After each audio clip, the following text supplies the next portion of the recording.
My mom would be at all my sporting events. Let's say I was playing football, okay? My mother would be on the sidelines, and if the play on the field started going one way, my mother would run along like, Mark, get up, get up! I'd be like, oh my gosh. I'd get in the huddle with the other guys. They go, Mark, is that your mother? I go, no, I never saw her before in my life. See, the greatest gift my mother ever gave me, she believed in me. I have overdosed on drugs on 3 occasions where I should have been dead. But I believe I was kept here for a reason. You show me your friends, I will show you your future. How do I know this? I hung out with losers, and I became the biggest loser of them all because I gave up everything I dreamt about as a little boy because of who I chose to surround myself with. My friends would drive me home at 2, 3, 4 in the morning. We'd be drunk and high, laughing in the car. We'd pull up in front of my house in New York. They go, Mark, the light's on. I go, oh man, my mother's up. See, my mom wouldn't go to bed until she knew her son was still alive. I'd walk in, she'd say, hi Mark, how was your night? I go, it was good, Mom, I'm just gonna go to bed. She goes, can I talk to you for a minute? I go, Mom, I'm tired, I'm just gonna go to bed. She goes, Mark, I haven't seen you all day and all night. Can I please talk to you? I said, man, just leave me alone. You bug me. I'd slam my bedroom door on the one person who believed in me. I was on a worldwide tour and we were wrestling overseas in Japan. After my wrestling match, I went upstairs in my hotel room and I fell asleep. There was a knock at my door at 3 o'clock in the morning. I got out of bed, I looked through the safety window and I could see it was a Japanese promoter. So I opened the door and he said, Mark, you need to call home. There's been an emergency.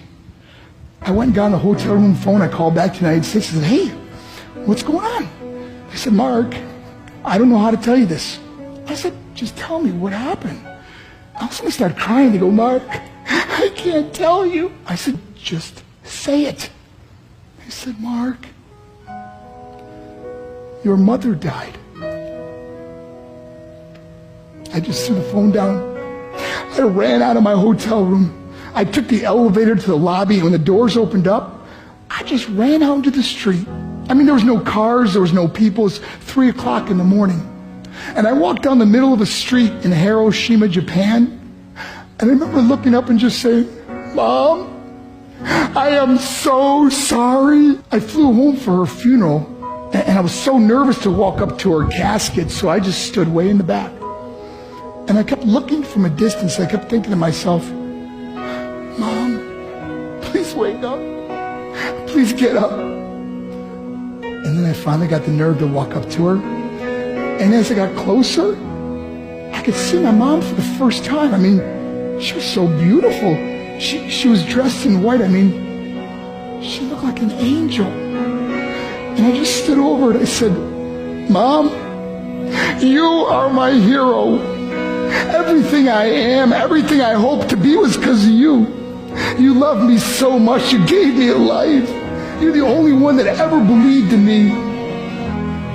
How did I repay her? By getting drunk? By getting high? By getting stupid? By hanging out with losers? For what? All she ever wanted to do was talk to me. I wish I could talk to you now, Mom. I wish you could see what I'm doing. Why couldn't I have been a better son? We are defined by our choices. But if you surround yourself with people involved in drugs and alcohol and pills, it's a dead end. I'm not here to preach to you. I'm here to tell you I lived that life. It leads to broken hearts, broken relationships, broken dreams, and death. For what? To get high? If you have a mother or a father, when you go home, tell them how much you love them. See, my whole life was about being rich and famous. I had to be a millionaire. I had to win the race. I had to win the race at the expense of my marriage, my family, my friends. For what?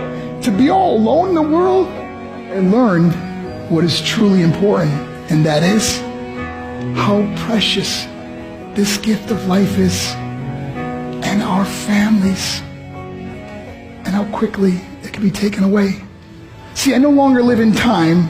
I live in moments. See, it's not what's in your pocket that matters. It's what's in your heart that truly matters.